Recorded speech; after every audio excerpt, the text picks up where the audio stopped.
परमेश्वर चाहते हैं आप राज्य करें। मसीह हमारा उद्धार करता है।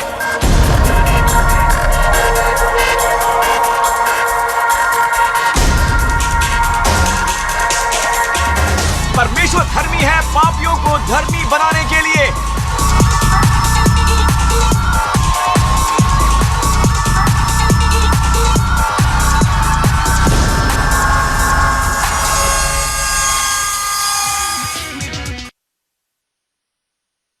जब परमेश्वर कहते हैं कि आप उनकी सेवा करो, चाहे वो बच्चों की सेवकाई हो, चाहे वो आशरिंग हो, चाहे वो चर्च आना हो, किसी के लिए कुछ करना हो, अगर परमेश्वर कह रहे हैं ऑलराइट, तो आपको कभी कुछ ऐसा नहीं देंगे जो कि कठिन हो। यीशु कहते हैं कि मेरा जुआ सहज है और मेरा बोझ हल्का है।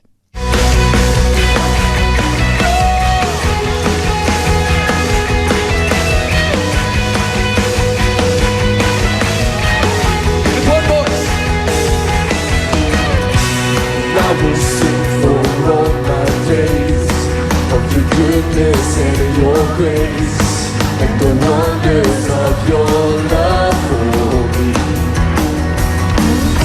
I will declare your glory, Lord, that you died and rose again. Now in you I stand justified. All of my hope is in you, Lord. The saving power of your love.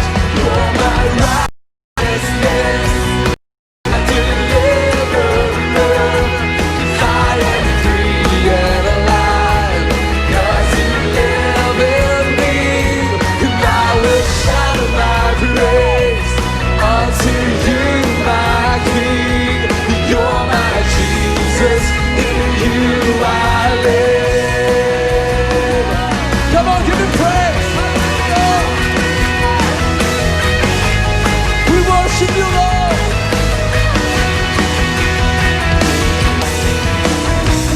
I will sing for all my days of your goodness and your grace and the wonders of your love for me. Let's declare it. I will declare your glory, Lord, that you died and rose again. Now in you I stand justified. Oh, my hope is in you, Lord. Our hope is in Jesus, amen. In the saving power of your love. You're my righteousness, my deliverer. 'Cause I am free and alive, 'cause you live in me. And I will shout my praise unto you, my King. You're my Jesus, in you I live. He's our righteousness. You're my righteousness, you're my deliverer. And I am free and alive, 'cause you live in me. And I will shout my praise unto you, my King. You're my Jesus, in you I live. परमेश्वर ने अपना पुत्र भेजा, और इब्रानियों 1:3 में लिखा है, जब वाचा का संदूक वो बाहर लाते हैं, वो महिमा का तेज मंडल है। यीशु परमेश्वर का पुत्र है, वो परमेश्वर की महिमा का तेज मंडल है। जी हां, सब लोग कहिए, परमेश्वर की महिमा का तेज मंडल। तो वो परमेश्वर की महिमा का तेज मंडल है, उसके स्वरूप का यथावत प्रतिनिधि हो, अंदर सोना, ये मत भूलिए, बीच में लकड़ी। आमीन। अपने प्रमुख दिनों में वो अलग हो गया था। आमीन। लकड़ी, पूरा मनुष्य, पूरा परमेश्वर, यानी देव पुरुष यीशु मसीह, जो अपने वचन के सामर्थ्य से सब वस्तुओं की स्थिति बनाए रखता है। क्या आपने इस ताज को देखा? यह सचमुच ताज कहलाता है सभी तरफ से। आमीन। ये वो था जिसे एक बार कांटों का ताज पहना दिया गया, और अब वो स्वर्ग में है। जी हां, स्वर्ग में महिमा का ताज पहने हुए, और वो आपको अपनी दया से और कोमल करुणा से ताज पहनाता है। आमीन। तो वो ताज जहां है वो ये वाला है, सब वस्तुओं की स्थिति बनाए हुए अपने वचन के सामर्थ्य से। वो राजा की सामर्थ्य है। जो सब वस्तुओं की स्थिति बनाए हुए है अपने वचन के सामर्थ्य से, वो है ये ताज। सबको पापों से मुक्त करने का विधान करके वो स्वर्ग में उस महामहिम के दाहिने हाथ बैठ गया। जी हाँ, महामहिम के दाहिने हाथ पर। लहू अनुग्रह के सिंहासन पर साल में एक बार रखा जाता है। आमीन। और तभी वो हम सबको पापों से मुक्त करने का विधान करके अनुग्रह का सिंहासन, जो उसे हमारे पापों से शुद्ध कर रहा है, हमें हमारे पापों से धो रहा है उनके लहू में। पिछले सप्ताह हमने देखा वाचा का संदूक, और हमने सीखा कि वाचा का संदूक लकड़ी के एक बॉक्स का बना हुआ है। जी हां, लकड़ी बात करती है यीशु के मानवता की। आमीन। परमेश्वर के रूप में मनुष्य द्वारा नहीं समझे जा सकते हैं, लेकिन अगर परमेश्वर एक मनुष्य बन जाएं तो हम उन्हें समझ सकते हैं। आमीन। तो यीशु मनुष्य बन गए। क्यों? ताकि ये लकड़ी का बॉक्स, ऑलराइट, सोने से मढ़ा जाए। सोने से मढ़ा जाए। भीतर सोना और सोने के बिना। न केवल सोना बाहर है, सोना अंदर भी है। आंतरिक भाग में बाहर सोना, अंदर सोना, बिना सोने के, और यहां अंदर सोना, लकड़ी के बीच में। मतलब यीशु 100% मनुष्य हैं और 100% परमेश्वर भी हैं। क्योंकि वो 100% मनुष्य हैं, वो वहां बैठे जहां आप बैठे हैं। आप थका हुआ महसूस करते हैं, वो भी थका हुआ महसूस करते हैं। आप प्यास महसूस करते हैं, भूख महसूस करते हैं, वो भी महसूस करते हैं। मानवीय भावनाओं के सभी स्वर यीशु ने महसूस किए, वो भी बिना पाप के। आमीन। लेकिन हम कुछ महसूस करते हैं, पर हमारे पास सामर्थ्य नहीं है। क्योंकि वो 100% परमेश्वर हैं, उनके पास सारे सामर्थ्य हैं। आमीन। तो परमेश्वर ने कहा 10 आज्ञाएं, पत्थर के 2 टैबलेट्स, इसे अंदर रखो, वो बॉक्स।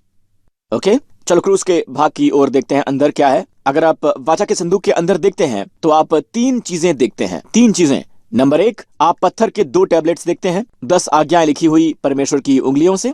ये वाचा के संदूक के अंदर है। क्या आप वाचा का संदूक जानते हैं? असल में वाचा के संदूक का पहला जिक्र सबोपदेशक में नहीं है, यह असल में उत्पत्ति में है। बाइबल में लिखा है कि जब यूसुफ मरा, उन्होंने उसे दफना दिया, उन्होंने उसे ताबूत में डाला। जी हाँ, ताबूत में। शब्द ताबूत है शब्द वाचा का संदूक।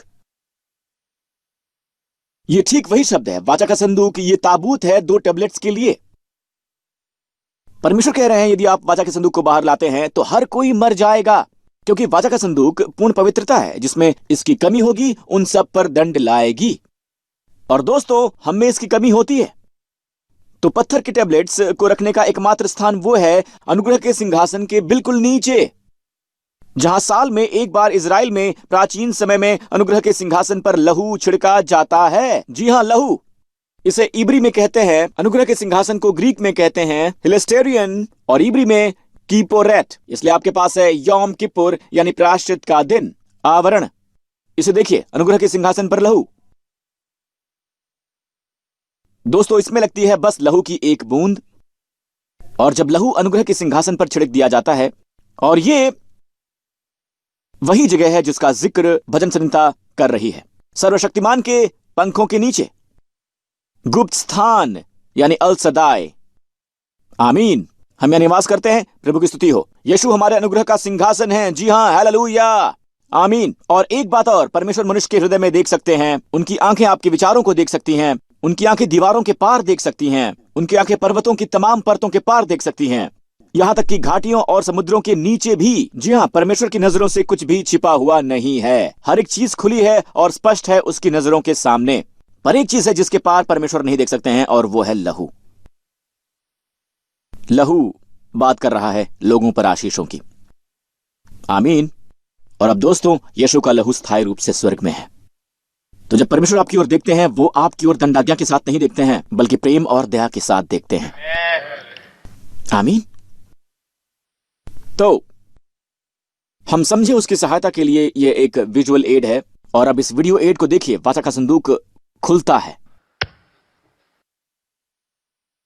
अगर आप पैनल्स को खोलें, दाहिनी ओर किनारे, अंदर सोना, बाहर कुछ नहीं, यही आप देखते हैं।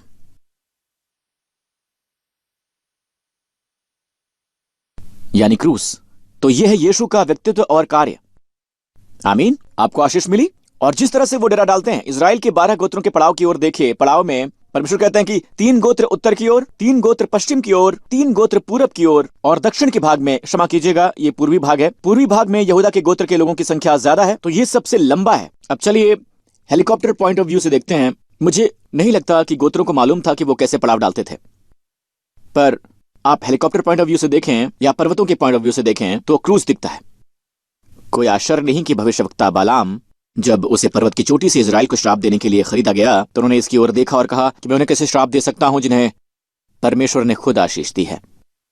जब परमेश्वर ने इजराइल की ओर देखा, उन्होंने इजराइल में अधर्म नहीं माना। उन्होंने ये नहीं कहा कि वो अधर्म नहीं है, उन्होंने ये बिल्कुल नहीं कहा कि इजराइल में पाप नहीं है। वो कहते हैं परमेश्वर ने इसे नहीं माना।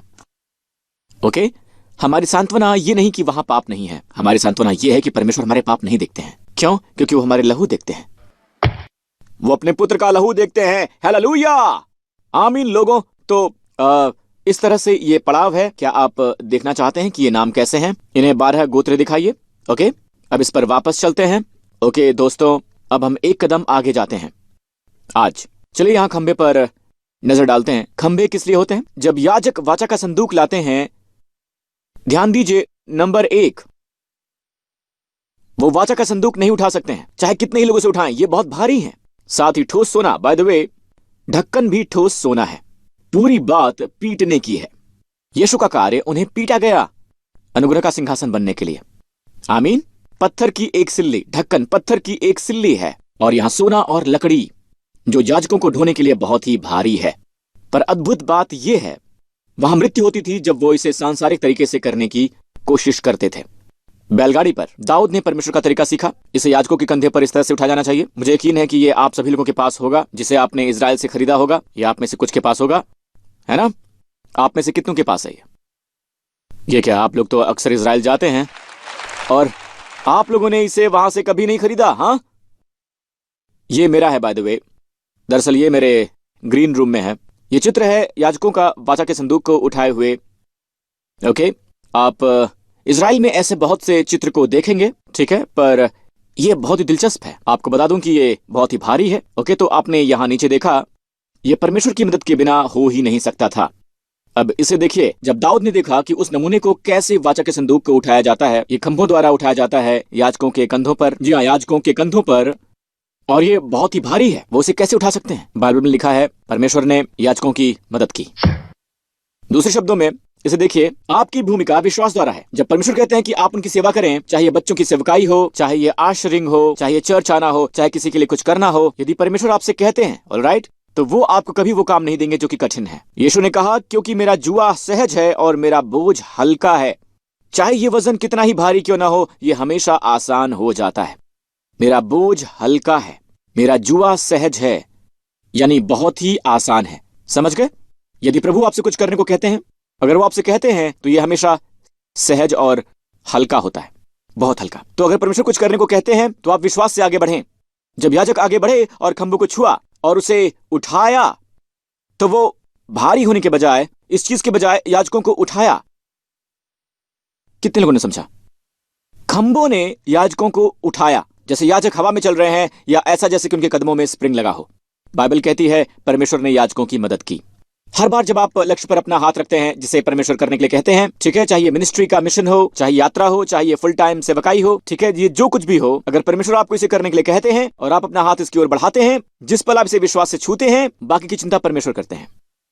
खैर, वो समय आया जब इजरायली यरदन नदी को पार करने वाले हैं, और ये है जो हुआ। इसकी तरफ देखिए, यहोशू 3, और उन्होंने प्रजा के लोगों को आज्ञा दी, जब तुम्हें अपने परमेश्वर यहोवा की वाचा का संदूक दिखाई पड़े, वाचा का संदूक यात्रा कर रहा है, तुम्हें अपने परमेश्वर यहोवा की वाचा का संदूक और उसे उठाए हुए लेवीय याजक भी दिख पड़े, तब अपने स्थान से कूच करके उसके पीछे पीछे चलना। यीशु के पीछे चलना। लोगों, जैसे ही वाचा का संदूक दिखे, अपनी निगाहें यीशु पर लगा देना। खुद देखने की वो कहां जा रहे हैं, अपनी निगाहें उन पर लगाने की आवश्यकता है। विश्वास के कर्ता और सिद्ध करने वाले यीशु की तलाश में। जी हां, यीशु की तलाश में। मनुष्यों से दूर देखो, यहां तक कि भले मनुष्यों से भी।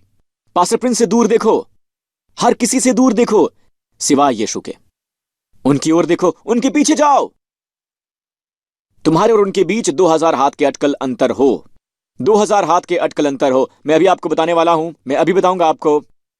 इस बार जब यहोशू वाचा का संदूक उठाए हुए था, यहोशू के समय में याजक वाचा का संदूक ढो रहे थे। यह पहली बार था जब इजरायली प्रतिज्ञा के प्रदेश में कदम रखने वाले थे, वो भी 40 साल से अधिक वर्ष तक जंगल में यूं ही भटकते हुए। ओके, और पहला वाला है वाचा का संदूक। ओके, वो यरदन नदी में गए, और यरदन नदी ये दरअसल मृत्यु का स्थान है। क्या आप समझ रहे हैं? आमीन। इजरायली यर्दन में गए और फिर इससे पहले वो अंदर गए, याजक इसे अंदर ले जाएंगे। बाइबल कहती है संदूक उठाने वाले यर्दन पर पहुंचे और संदूक के उठाने वालों के पांव यर्दन के तीर के जल में डूब गए। जिस क्षण याजकों के पांव ने पानी को छुआ तो कटनी के समय के सब दिन कड़ारों के ऊपर बहा करता था, ऐसा जैसे कि कोई बाढ़ उमड़ रही हो। जी हाँ, कोई बाढ़ हो जो उमड़ रही हो। आमीन। पर जिस पल याजक वचन के संदूक को ले जा रहे थे वो पहले अंदर गए, उन्होंने पानी को छुआ तो क्या हुआ? वचन 16, तब जो जल ऊपर की ओर बहा आता था, क्योंकि यह सबसे निचला स्थान है, ठीक है, तो वो बहुत दूर आदाम नगर के पास रुककर एक ढेर हो गया। जी हाँ, 30 मील दूर वो शहर जो जारतन के पास है। और इसका अर्थ क्या है? क्या मतलब है इसका?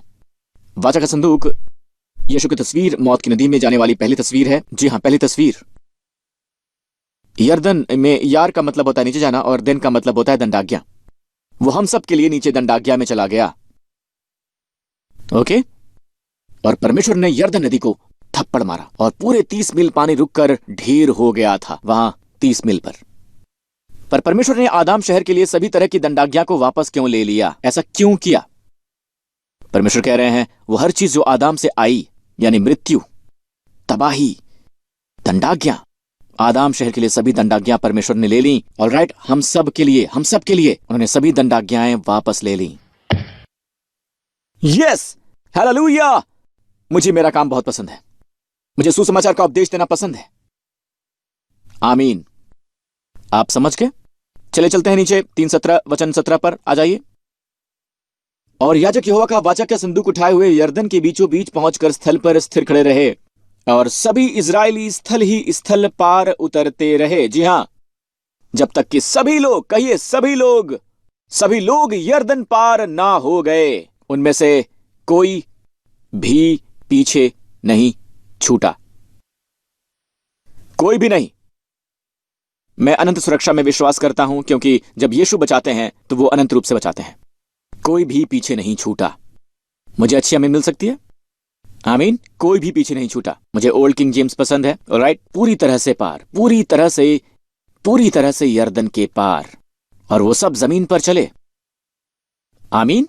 तो वाचा का संदूक, बाय द वे, याजक वहां नदी के बीच में खड़े थे जब तक कि सभी लोग पार नहीं हो गए, जो बताता है कि यीशु आपकी परिस्थिति में पहले हैं और आखिरी हैं बाहर आने वालों में से।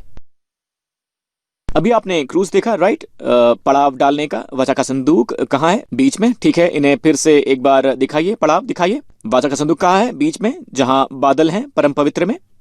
तो प्रभु बीच में रहना चाहते हैं। वो कहते हैं जहां 2 या 3 लोग मेरे नाम पर इकट्ठा होते हैं वहां मैं हूं। कहां हूं? बीच में।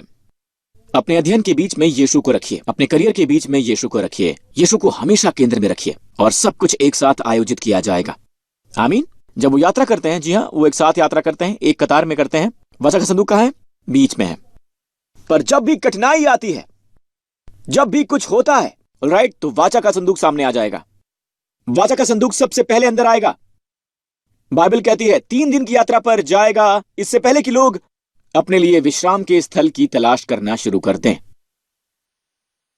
तो अपनी तरफ से आप उन्हें केंद्र में रखें, उनकी तरफ से वो आपसे पहले आगे जाएंगे और मार्ग तैयार करेंगे। इन्हें यशायाह दिखाइए। यशायाह में लिखा है परमेश्वर का स्वभाव, क्योंकि तुमको उतावली से निकलना नहीं और न भागते हुए चलना पड़ेगा, क्योंकि यहोवा आगे आगे अगुवाई करता हुआ चलेगा। जी हाँ, यहोवा आगे आगे आपकी अगुवाई करता हुआ चलेगा।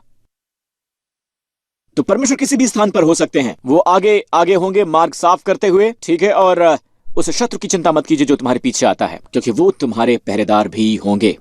मुझे अच्छी आमीन मिल सकती है? वो आपसे पहले जाएंगे। मुझे उदाहरण देने दीजिए। जब इजराइल के संतान, आप पे से बहुतों ने मूवी देखी होगी 10 आज्ञाएं, राइट?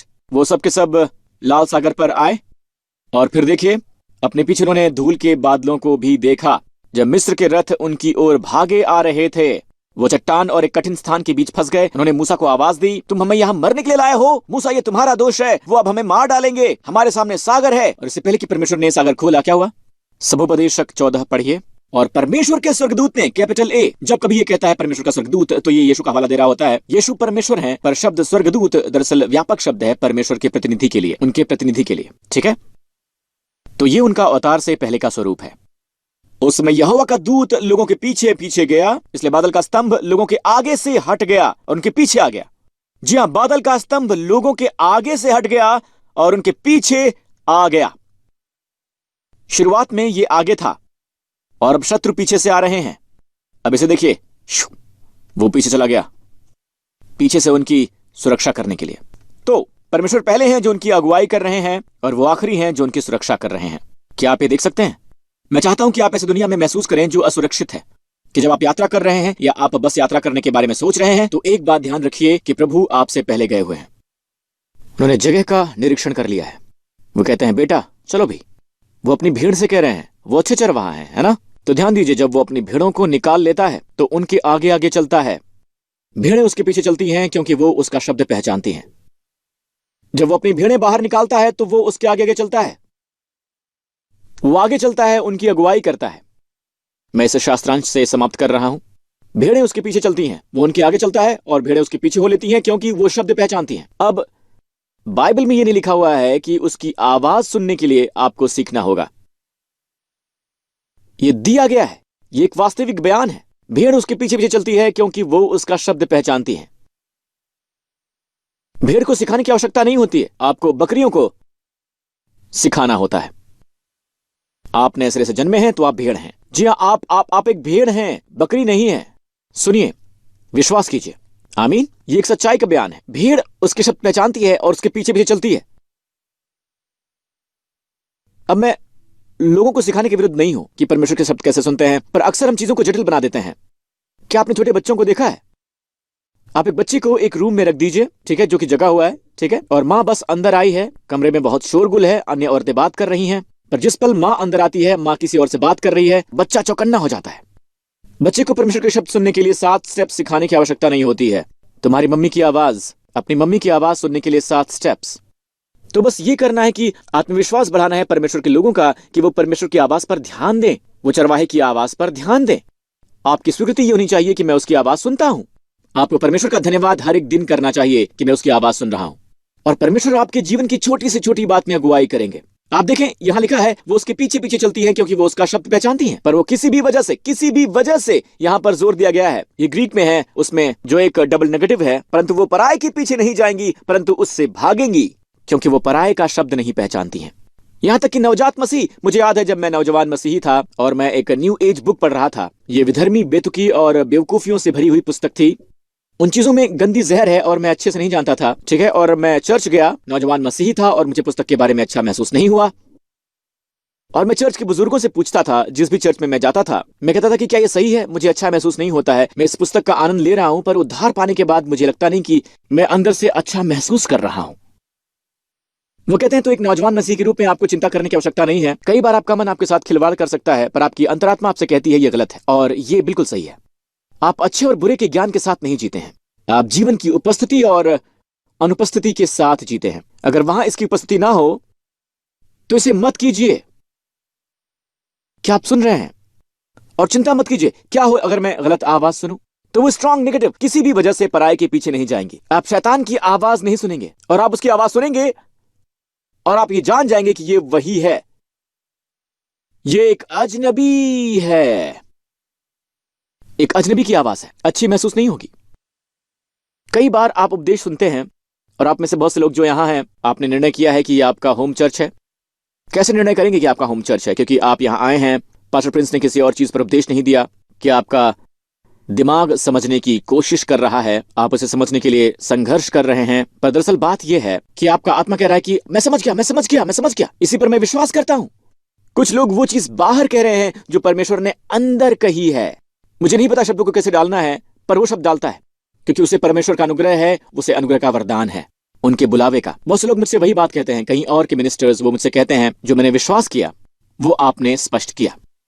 आप शब्दों में डालते हैं जो मैंने अंतर्ज्ञान से अभ्यास किया। तो मैं डरूंगा, मैं भयभीत हो जाऊंगा अगर मैं उन बातों के बारे में सिखाता हूं जो आपका आत्मा, शायद आपका दिमाग कहे कि ये पहली बार है जिसे मैंने सुना है। शायद आपका दिमाग ये कहे, पर आपकी आत्मा में आप कह रहे हैं ये यीशु है। यीशु आपके अंदर हैं, वाचा का संदूक जिसके पीछे आप चलते हैं, ठीक है, आपको घटी नहीं होगी। अगर आप वजन कम करना चाहते हैं तो आप कर लेंगे, आमीन। अगर आप स्वस्थ होना चाहते हैं, आप स्वस्थ हो जाएंगे, उसके पीछे चलो। और जो किसी आदमी के लिए बढ़िया है, इसका मतलब ये नहीं कि वो आपके लिए अच्छा है। जो उसके लिए बढ़िया नहीं है, वो आपके लिए भी बढ़िया नहीं है। कुछ परमेश्वर के लोग कॉफी नहीं पीते हैं, मुझे बहुत पसंद है। जी हाँ, मुझे कॉफी बहुत ही ज्यादा पसंद है, आमीन, आमीन। इसका मतलब ये नहीं कि ये नियम है। ओके, यीशु के पीछे चलो। क्या आज आपने कुछ सीखा? प्रभु की स्तुति हो। हालेलुया, धन्यवाद यीशु, आमीन। यदि आप आज यहाँ हैं और आप यीशु के बिना हैं, आप उद्धार प्राप्त नहीं हैं, आपको पापों से क्षमा नहीं मिली है दोस्तों, तो सुने, दाम चुकाया गया है। यीशु क्रूस पर गए, क्रूस पर मरे आपके उद्धारकर्ता के रूप में। आपको बस इतना करना है कि जो उन्होंने किया उस पर विश्वास करें। प्रभु यीशु मसीह पर विश्वास करें। बाइबल में लिखा है, यदि आप अपने मुंह से स्वीकार करते हैं कि यीशु आपका प्रभु है, विश्वास करें कि परमेश्वर ने उसे मुर्दों में से जिलाया, आप बच जाएंगे। उसके लिए तैयार हैं आप? मैं इस प्रार्थना में आपकी अगुवाई करना चाहूंगा। आप इसे अपने दिल से कहिए। हे स्वर्गीय पिता, आपके पुत्र यीशु मसीह के लिए आपका बहुत बहुत धन्यवाद।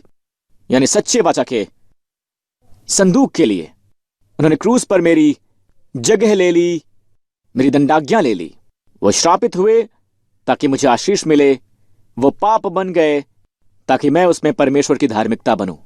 और हे पिता, आपका बहुत बहुत धन्यवाद। आप मुर्दों में से जिलाए गए एक घोषणा के रूप में कि मेरे सारे पाप हटा लिए गए, कि मुझे बरी कर दिया गया है। हे पिता, धन्यवाद। यीशु मसीह ही मेरे प्रभु और उद्धार करता है, यीशु के नाम पर। और सभी लोगों ने कहा आमीन, आमीन, आमीन। अपने पांव पर खड़े हो जाइए। प्रभु की स्तुति हो। क्या आपको आशीष मिली? ओके, इस पूरे स्थान पर अपने हाथ ऊपर उठाइए और जहां कहीं भी ये देखा जा रहा है, GRC चर्च, अपने हाथ उठाइए प्रभु के सामने। कोई समय का प्रतिबंध नहीं है, परमेश्वर से कोई दूरी नहीं है। परमेश्वर है, समय और स्थान से परे हैं। और आशीष होगी इस आने वाले सप्ताह में। और मार्ग तैयार कीजिए। प्रभु आपसे पहले जा रहे हैं। आपके सोमवार में, आपके मंगलवार में, इस पूरे सप्ताह टेढ़ी मेढ़ी जगह को सीधा करते हुए प्रभु आपसे पहले जाते हैं। आपको उद्धार मिल चुका है, सुरक्षित महसूस कीजिए। और जब आप इस सप्ताह का सामना करें तो सुरक्षित महसूस करें। उससे मत डरें जो आपके पीछे आ रहा है। प्रभु आपके पहरेदार भी हैं, वो पीछे से आपकी रखवाली करेंगे। दिखाई ना देने वाली समस्याओं और चुनौतियों के बारे में चिंता मत कीजिए जो आपके सामने आती हैं। परमेश्वर दिन में उड़ने वाले बाण और रात के आतंक को रोक देंगे। वो आपकी सुरक्षा कर रहे हैं, वो हमेशा आपकी रखवाली कर रहे हैं। उन पर विश्वास कीजिए, उनके प्रेम में विश्राम कीजिए। जैसे एक बच्चा विश्वास करता है अपनी माँ की प्रेममयी गोद में, उसकी भुजाओं में बच्चे की तरह रहो। एक भेड़ की तरह बनो जो उसके शब्द पहचानती है। और जब आपने स्वीकार कर लिया तो उनसे कहिए, प्रभु मुझसे बात कीजिए, मुझसे बात कीजिए। अंतरात्मा में उस बहाव के पीछे चलो, उस अगुवाई के पीछे चलो। वो आपकी बहुत सी बातों में अगुवाई करेगा। ठहरे हुए पानी के पास भी आपकी अगुवाई करेंगे। वो आपकी आत्मा को स्वस्थ करेंगे, आपके स्वास्थ्य को बहाल करेंगे। निश्चय ही अच्छाई और दया आपके पीछे पीछे चलेगी इस पूरे सप्ताह, यीशु के नाम पर। और सभी लोगों ने कहा आमीन। प्रभु आपको आशीष दें। हम फिर मिलेंगे।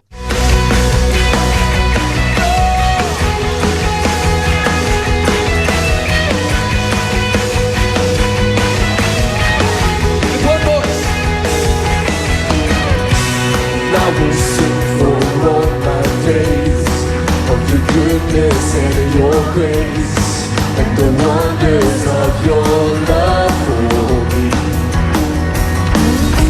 I will declare your glory, Lord, that you died and rose again. Now in you I stand justified. All of my hope is in you, Lord.